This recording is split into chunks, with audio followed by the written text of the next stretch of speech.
Good afternoon, everyone. Welcome to the Columbus Metropolitan Club. I'm Deborah Pryce, a member of the Board of Trustees of the club and a proud member of one of our sponsors today, Ice Miller Law Firm. And it's wonderful to see you all. Well, ladies and gentlemen, today the Columbus Metropolitan Club presents Madam Speaker Jo Ann Davidson, sponsored by my very own Ice Miller and the Capitol Square Foundation in conjunction with the John Glenn College of Public Affairs at OSU. Now let me please just take a moment of personal privilege to say to you that both of our guests today had a hand in my political upbringing. Joe Hallett, as an editor at the Dispatch, helped me to really understand that the press has a very rightful place in the political discourse. He was always very fair and honest, even when it didn't feel like it to me, but he taught me that the give and take of the press is invaluable, and our country could not exist without it. So thank you, Joe, for being part of my political career. And then, of course, my dear friend, Speaker Davidson, had more to do with teaching me the ups and downs and ins and outs, and most importantly, the rights and wrongs of political life than anyone else in my career. She's a very, very special person. She's a role model to me and to hundreds of other women. Many of you are here in this room today, and we all want to take a moment to say a very sincere thank you, Madam Speaker.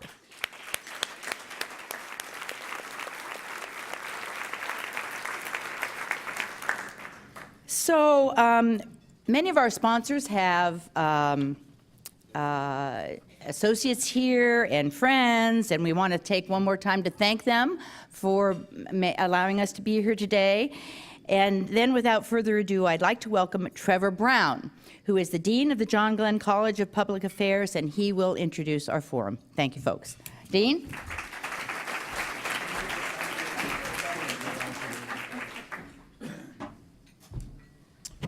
Good afternoon. Can you hear me all right? I'm a little taller here.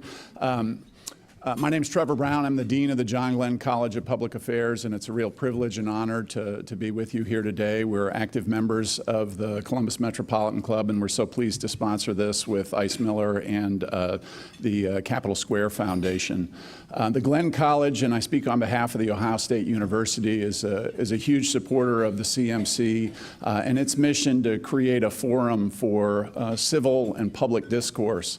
I wish the senator was still with us, because one of his great joys was participating in that fora, in that public space, and this is a really remarkable place to do that. So a big thank you to the organizers of the CMC for creating that fora. We have two just remarkable people that we're going to hear from today.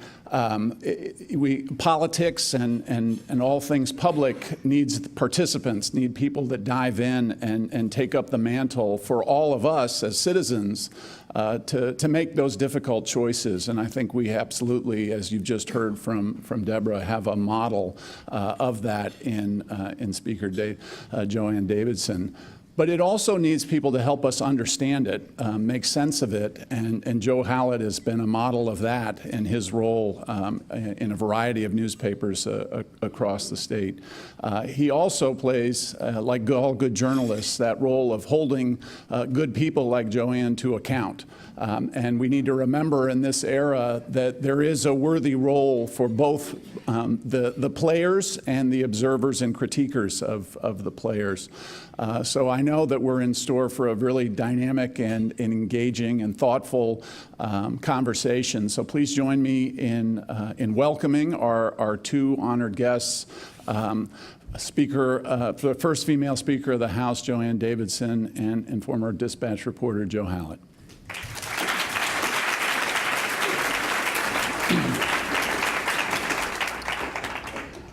Well, I'd like to beg your indulgence because it's been a while since I've done anything like this.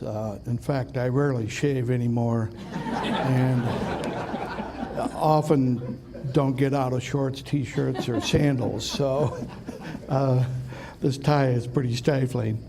But I want to say that over many years as a reporter, I had the privilege to cover a lot of interesting public figures, but only a handful of giants. I would say Jim Rhodes, and John Glenn, and George Voinovich, Vern Rife, and of course Speaker Davidson.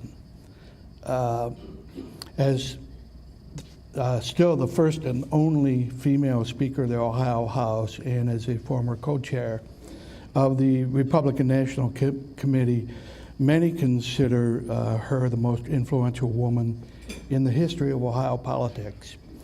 So I'm truly honored that you requested that I interview you here. And before we get to your observations about the state of politics and, of course, the elephant in the room, Donald Trump, I think it's necessary to put into context just how remarkable it is to have you on this stage today. You go to your office every day and typically are the last to leave. You advise many different clients and are counselor to Governor Voinovich, to Senator Portman, and many other state, local, and national leaders. You speak at or attend rubber chicken dinners across the state, and you enjoy traveling abroad, especially to Italy with your friends. And even though Kurt Steiner once warned me not to bring up the age thing, Good morning. next month you will turn 90.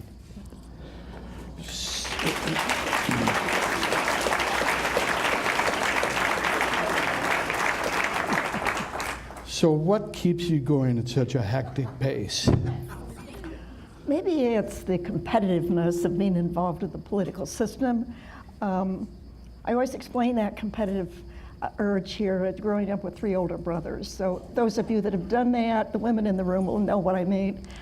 But it's ever since I started getting involved, it's a thing that makes my adrenaline flow to be part of, frankly, not just politics, but part of forming public policy. First in my city of Reynoldsburg, I started out as a member of City Council, and then later came into the legislature. So, Joe, that's part of it. And I always go back to what Jack Ford said when obviously we were leaving the legislature, when term limits triggered in. He said, I always tried to get to the office before and leave after her, and I've never won that race. So I've got a reputation to live up to. So you've accomplished so much during your career in politics and public policy. What more do you want to do? And when you think about it, what are you proudest of accomplishing?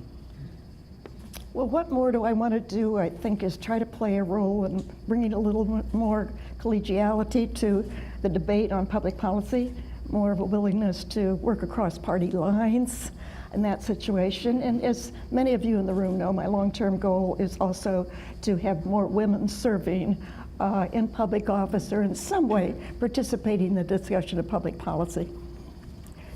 Well, yeah, you can talk about the Jo Ann Davidson Institute. Some folks here might not know what that is, but it's had a pretty profound impact on a lot of women's lives. Well, founded in 2000 as a result of some of my experience recruiting women, and the board chaired by Betty Montgomery, who is here. We are just going into our 17th year. We have one of our applicants to be in the class this year with us today, and we've had a chat with her. It's an effort to address the issues that really seem to keep women from running for office or being willing to run for office. And so we do a 8-month program, and we concentrating on making them comfortable with the political system. So many of them don't know it and kind of run up against that wall and don't know how to handle it. They have more confidence in their own abilities, and not to be so risk adverse. And lastly, don't wait to be asked because women are actually have the reputation that if somebody would ask them, or maybe the other women in the room, we should ask more people, because clearly that's a factor. So we've now had about 350 women go through the program of recruiting for a class, Joe's. So it has been one of my, what I think is one of the accomplishments that I treasure. My other accomplishment, I think, was just the process of getting to be Speaker of the House. It's not an easy process to do that. I probably, I have a lot of political friends around the tables here, but I probably did that with a little tutoring from Mr. Tilling over there, and how he managed some of those things in the Senate. But it's a difficult path. But what it does tell you is something that I will always remember. It is the relationships that you build. And so had I not had an opportunity, and it was usually from running the campaigns, Joe, as you know, to build relationships with so many of the members that were there, to get to know them, to get to know their families, to go to their weddings, that made a difference for me. And it was as much the process of moving to be selected as actually the privilege of serving as Speaker of the House. Well, sadly, you're still the only leader of either house of the Ohio legislature in Ohio history. And one, I'll ask you why you think that is. And two, when we were talking the other day, you mentioned to me that some advice you often give to women in the legislature is don't get pigeonholed. That's right. You want to talk about that? Well, women have a tendency, because our experiences are different, and we have a tendency to actually deeply care about certain issues: child support, child abuse, domestic violence, other opportunities for women. And it took me a little while to catch on as a new legislator that if the majority of the people, members of the Institute, could pigeonhole a woman into that narrow look at public policy, they lost their ability actually to play an active role in the bigger pieces of policy out there, which really are what makes the state go, the finance issue of the state, the budget of the issue. It doesn't mean that you can't have interest in these other issues that are extremely important to women, extremely important to the individual women that come in. But you have to have a focus in the main line of issues too, and I think Deborah Pryce would probably agree with me on that, the main line of that, to be able to have your full impact on public policy. And so I think this is one of the things, and everybody kind of looks at the numbers and we haven't grown very much in women's representation in the legislature. To a little peak in the years I was there, because I recruited women, or worked hard at recruiting women, but it's plateaued out. So we're still at about 25%, which is where we've been. But if more women don't run for office, vis-a-vis back to the Institute, we're not going to have more women that are capable of climbing that ladder and being in leadership.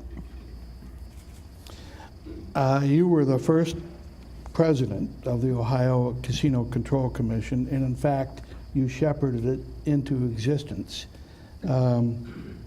Ironically, you voted against casinos. And now, after watching and monitoring them from the inside, would you still vote against them? Oh, probably. Our head of our the casino here in Columbus is sitting right in front of me, so I'm having to be careful with my choice of words. No, Hibbert, thank you for being here today.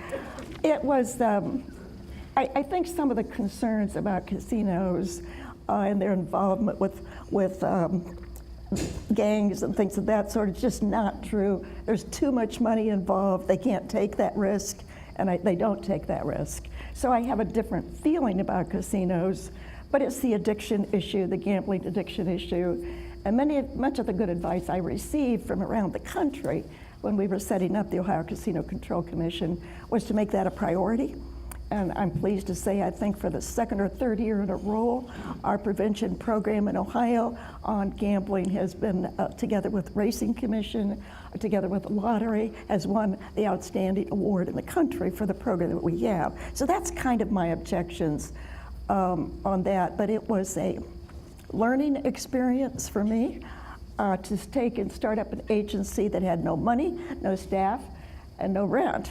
Or, no money to rent anything, and no office.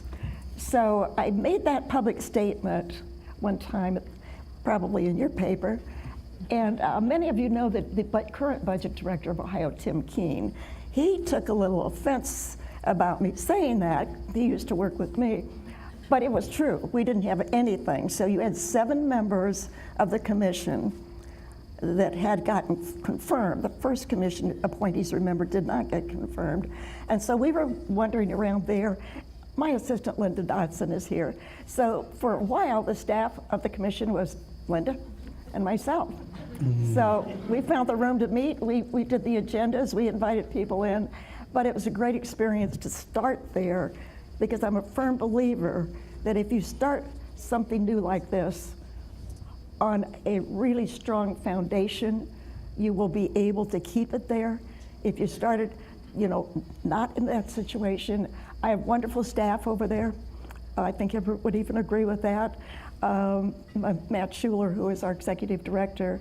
But I've been very, pleased to be able to recruit good people, and we've come a long way. We have a staff now of a little over 100 people from not having anyone. We have, most people don't know, out there we have agents and auditors and clerks in each one of the casinos. There's somebody in that office 24 hours a day, because we do provide the law enforcement from there. We didn't initially. Mike DeWine was good enough to actually provide BCI agents that did that for the first, but we decided that we had matured enough that we could manage this, so we've got great people to work with.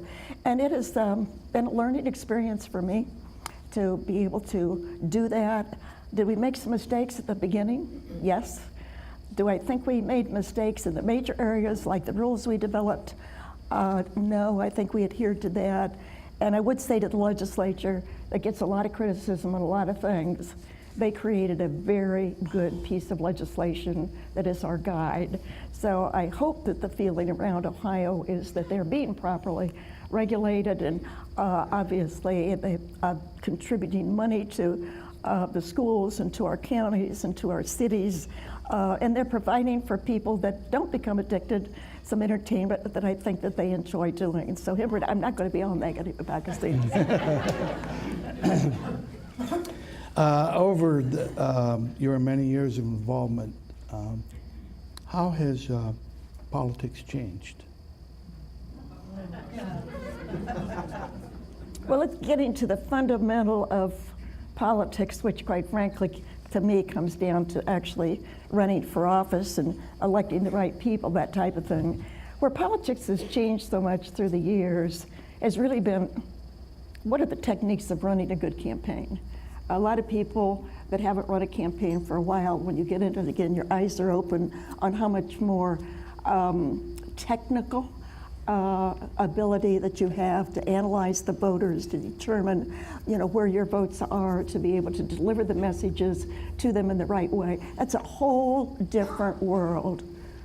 I had a judge one time who came to speak before a group of women in Franklin County. My chairman's over here, I have to be careful of him over there too. And so he stood up after work, and we were in there sticking labels on envelopes. And he said, I can't tell you how much, we could not do without you women, because you label all of our mail pieces. I think my comment to him after that is, do you ever say anything like that again?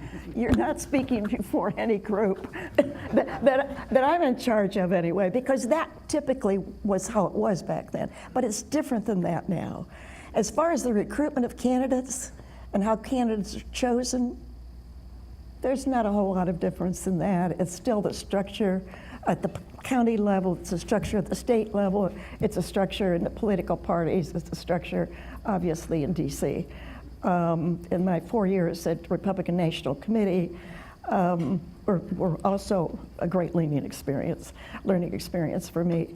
So I think that there's similarities, just as how candidates develop themselves, with the exception of all of the work that's being done by many of the women in this room to encourage more women to be part of that process. But I think as far as how you run a campaign, it's an entirely different world, and it's a world that is being so much affected by technology that it's really kind of hard to explain it. But going to the newspaper to get an endorsement, same thing. Yeah. Unfortunately, they don't mean what they used to mean. That's true. As you look over our political system, what reforms would you recommend? And specifically, what do you think about term limits? Do we need redistricting reform? Which might be harder for you because Republicans control everything. Well, I think term limits were one of the bad things that happened to Ohio politics in the legislature. I think now they've been in effect long enough that you can see the negative results of them. I'm a realist. I've looked at the polls. I don't think there's any chance of repealing them. Most of the states that enacted term limits by their legislature have since done away with them, but ours is locked into the Constitution, and I don't see a vote that would actually repeal that. I do think there's a good opportunity, and we were developing that through the Constitutional Modernization Commission, which has now been dissolved. Some proposals to take a look at.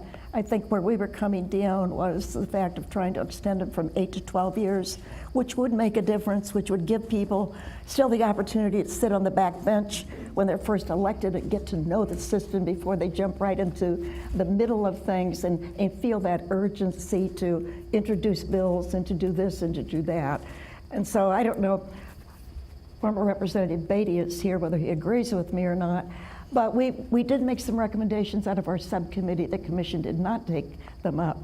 But I think the governor feels, as you know, very strongly about doing away with term limits too.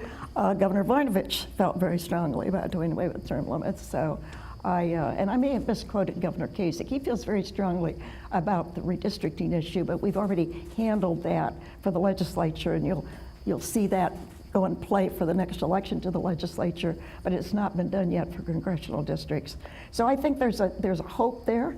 I think it would be helpful. I think it would help build this, working together atmosphere much more than we have it right now. Mm-hmm.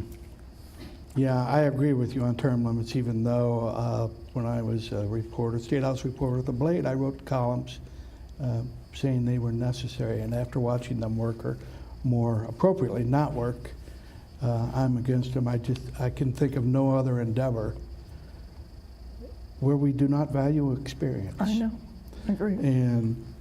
But we'll move on.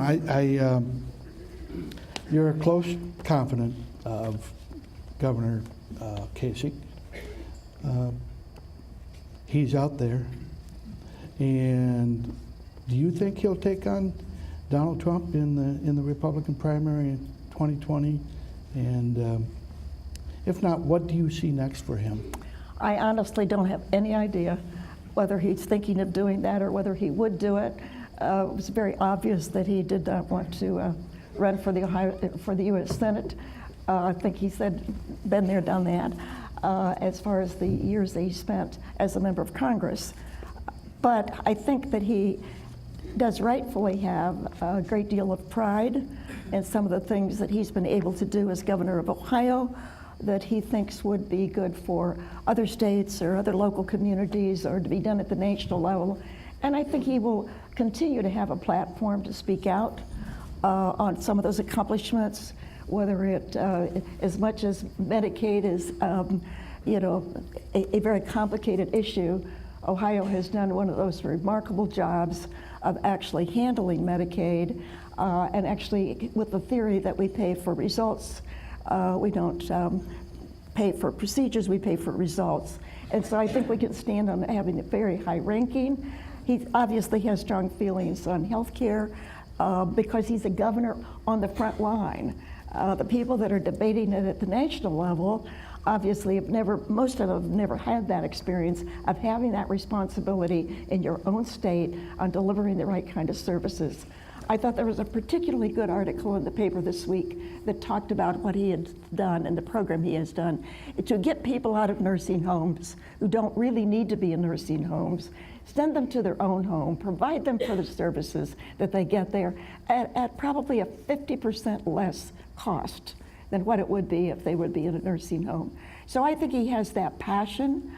I don't think he's ever lost the passion since I met him when he was about 25 years old, and couldn't wait to actually run for office, and visited with me when I was working with the Ohio Chamber of Commerce. And I think he maybe thought I was going to run for an empty Senate seat that was coming up. So he came over to visit with me. And we had an interesting conversation. I had no idea that I was ever going to run for that Senate seat, but I didn't tell him, so. I think he's forgiven me for that. Mr. Chairman, you didn't hear that story, okay? Next year we have a governor's race. Yes, sir. And there are 4 well-known Republicans already vying. We've got Lieutenant Governor Mary Taylor, Attorney General Mike DeWine, Secretary of State John Husted, and Representative Jim Renache. How do you handicap that race? I'm not going to. But I've worked very closely with 3 of those candidates through the years. I've not worked very much with Congressman Renache, but I certainly have worked with Mary Taylor and with Mike DeWine and with John Husted. I think they are all made good candidates. I think we're well served by people that have all already proven their ability to handle responsibility in the state positions that they have. So it is, I'm obviously staying neutral in this. I may decide as we get closer to the election to move in some direction. I'm just pleased that we've got that quality of people running on the Republican ticket for governor. I'm very pleased that they are willing to go out there, and it's tough to run. It's tough to run at the local level. Think of what it is to run at the state level. We're a big state, and we are a complicated state politically. So it's really tough to go out there and be willing to put your name on the ballot and work for, a year and a half or 2 years for the people to give you a chance. I guess it all comes to an end at the primary, but they've been out there working for a period of time, and so I'm really pleased to see that.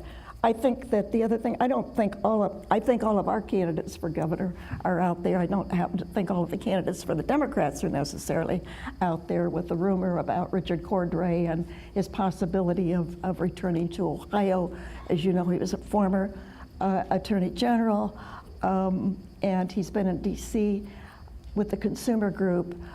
He may be wanting to come back to Ohio. And I believe, Deborah, that was the person you ran for the first time you ran against for the first time she ran for Congress. And so I remember walking the streets in Canal Winchester on parades with you, and so we were running against Rich, and then I served 1 term with him in the Ohio legislature. So we will see. It's going to be a competitive races, no matter who's in it, one way or the other. And off-year elections are always unpredictable as far as voter turnout, things like that. I could ask Terry to stand up and tell us what he thinks, but then we might be here for a little while. I get started on that, so I don't think I will. But I respect Terry. I've always said that if I'm in if I'm in a real street fight, I want Terry Casey with me. Okay. Would you care to give your opinion about which Democrat, I don't want to say scares you, but would you think would be the best candidate? I don't know the Democrat candidates as well. I know Betty Sutton served with me in the House a number of years ago when I was fairly early in my House career. And Connie Pillich served in the House after I left, so I really don't have a good handle on their Senator Schiavone. I don't really have a good handle on that, Joe. I'm not begging off that question. I just don't think that I'm capable of making that kind of. Nan Whaley I have not met, but I know she gets high marks for the leadership she's giving in Dayton. So I think that they're going to be two really focused primaries next year as we get to that. Can I go back with one question I kind of slipped by? But it reminded me of it when we were talking about, and I've obviously, and we talked about asking who were my heroes in Republican politics, in politics. And when you said George Voinovich's name, it made me remember that I didn't mention that. I think I'd say my heroes were the governors that I have worked with at some point in my life, which would be George Voinovich, very, very unusual guy. Still, his book just came out. You and I talked about that the other day, which is a manual. It's not a biography, it's a manual they give to local government officials so they know some of the kind of things that they can do that help them. And he visited, before his death, he went out and visited every new mayor in the state of Ohio that had been elected in that previous election, Republican or Democrat. Obviously, I've already told you my close association with John Kasich. He was my, he was my congressman, he was my state senator. And it's something to show, just as a, encouraged to kind of tell personal stories. John Kasich was first elected, he was elected to the Senate. And it was right in the year of reapportionment. And he got, the districts got drawn differently here in Ohio. And he ended up in the Senate district with a longtime senator, Senator Ted Gray. And he said, Senator, this is which shows you what can happen with that, because when Senator Gray was first elected, he was living on the border of Indiana. Now he's over in Franklin County in the middle of the state. John stepped out of the race, Ted ran, was elected, and John ran for Congress that time, which everybody thought was a throwaway race. But it wasn't a throwaway race. And he was obviously the only, I believe, Republican elected to Congress that defeated an incumbent Democrat across the country. But then also Bob Taft, who I have a great deal of respect for. I served for 2 years with Bob Taft and for 4 years with George Voinovich as Speaker. You really get to know the heart of the person there and what they really believe is good for Ohio. So those are my heroes, the people I worked with, and the people I deeply respect. We'll move to audience questions in just a couple of minutes, so don't be shy about stepping up to the microphone over there. Before we get to that, let me ask you about President Donald Trump. What do you think about him and his presidency? Well, if certainly his approach to this is not a typical kind of approach to a presidency. It has, and I think that's what throws a lot of people off in the way he handles those responsibilities. We all have a prototype in our mind, and he probably doesn't quite fit in that. I do think on many issues, he's got the issues identified correctly that need to be addressed. And I think as you are looking at some of the things with the good economy that we are experiencing right now, some of that really is in anticipation of some consideration of some tax reform that is difficult for, obviously, some of our major corporations. And quite frankly, some of it is based upon getting rid of some of the business regulations that tie the hands of many of these businesses and being able to create more jobs. I think on the healthcare issue and their inability to do anything, I think you need to look back on what was happening when Obama was in the works of trying to get that passed. I believe that took the president with much more, supporters in the U.S. Senate. It probably took him well over a year to get that passed, get that enacted, and so Trump still has a few more days in office to be able to accomplish that. I hope for the sake of the country and quite frankly for the sake of my party that many of these things that really need to be done can be accomplished. And I think obviously what I was chuckling when you got the fake news T-shirt. I want to see you wearing that. John, what do you think? The next commission meeting. There you go. John covers the commission too. But I do think that this ongoing fight between the media and the president is distracting from anything else being, and I'm not pointing out, there's just a conflict there, and it gets much more difficult every day. If anybody has any questions, feel free to go to the mic over there. Yes, ma'am. Marion Harris. Last year, I took a medication. It was $3 a month. This year, it's $42 a month. I would like to know what your position is, your thoughts are on issue 2. Marion, my position on issue 2 is I'm part of the team that is trying to defeat it, because I don't think it will accomplish the goals that people believe it will accomplish. For one thing, the situation of basing prices of drugs on what the VA has given. The VA has given a legislative reduction in that price.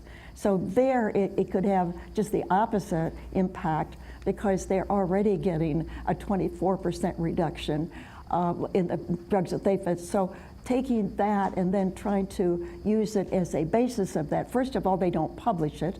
Secondly, they actually negotiate, quite frankly, for other discounts from the pharmaceutical firms and get them, as does the state of Ohio actually have some ongoing negotiations with drug companies. My concern is, if we're going to do something about drug prices, let's do it in a way that we will know will work. Let's do it so that everybody can participate in that. Because the way this is drafted, there would be probably over 7 million of Ohio's population that wouldn't be under it at all. So the people that are buying their own insurance, that types of things, private insurance. So I think it needs, I agree with you, it needs work, it needs some change. I just don't think this is the right answer to the issue. Yes, sir. Thank you. My name is Charles Bluestone. Madam Speaker, you spoke about your heroes in politics here in Ohio. My hero is Betty Montgomery, who was the greatest Attorney General that the state has ever had, and one of the greatest politicians here in Ohio.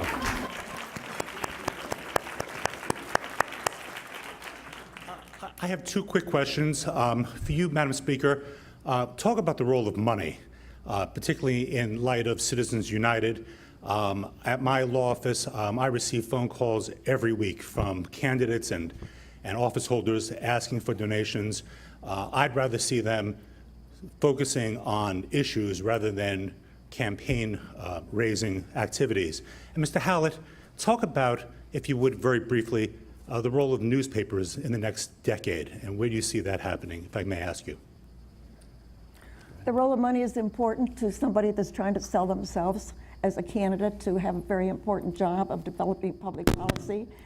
And if you put it in perspective, and this may have been a viewpoint that was provided to me by somebody in the room, they spend an awful lot of money trying to convince you to buy a certain kind of toothpaste, right? Because they want your business. Right. Only thing a politician is asking for you to give them a chance to hear their message. And in today's world, it takes a lot of money to do that. There are all sorts of ways that have been tried. You know, there were limitations. There are limitations still on how much money that you can give directly to a candidate's committee. If you try to actually higher limitations, there's always a way. I've been learned through my many years now here of experience that money kind of flows like the stream. It finds the way around any one of this. As far as the Citizens United case, as far as the formation of some of those groups, I think that there's nothing wrong with those groups, but I think they need to be monitored very closely, because they are a new entity out there, and every politician I know is forming one of them. But they're primarily for educational purposes, and there are strict restrictions on how much they can use for advocacy. And so I think that that's something that, knowing that there was a little bit more policing, and I understand that the Federal Elections Committee is not doing that anymore, but that IRS is doing it, that ought to scare everybody who's involved with 501c4s. So I understand your point of view, and I share your feeling about Ms. Montgomery. She's been a very good friend of me, unfortunately, she didn't serve in my House of Representatives, so that's made a little difference. I love newspapers. I was fortunate to spend 42 years working in the newspaper business, and it was a wonderful career. I got to see the world on somebody else's dime and felt proud of the work we did.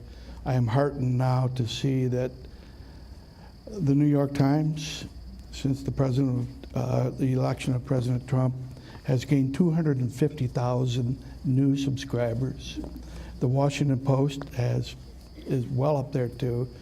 I think that the national newspapers, although they're struggling, have a better chance of surviving than mid-level newspapers like the one in this city, which I love dearly. It's not good times for the newspaper business. You know, it used to be you'd pick up the paper on a Sunday and 70% were ads and 30% were news. We'd build the news, the news hole would depend on how the ads were built on the page, and now it's the opposite. It's maybe 30% ads. And so the newspapers have had to rely on subscription revenue to survive, and that's why the price is going up. And I really fear for our democracy when we no longer have newspapers, and I'm afraid that day is coming. There is nothing more important, and I, you know, I'm a big, despite what the president and others say about the New York Times or the Post, they're invaluable resources to our country and to the world, frankly. I agree. Thank you very much.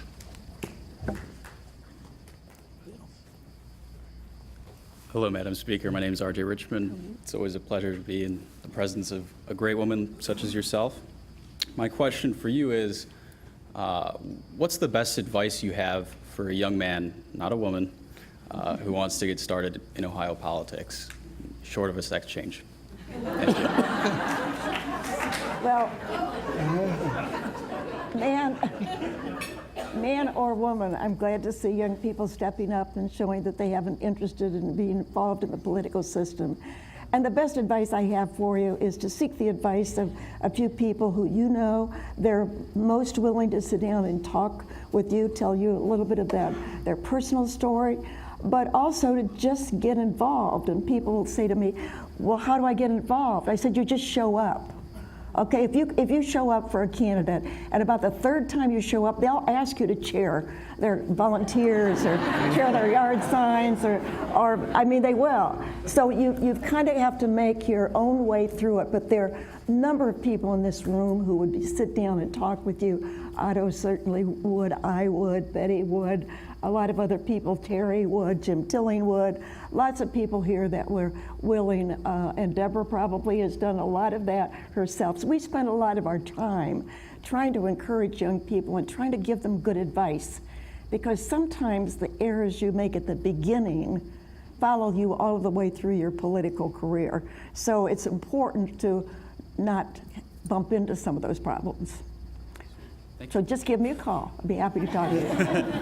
All right, thank you. Yes, ma'am. Hi, my name is Jo Ann. I work for Planned Parenthood.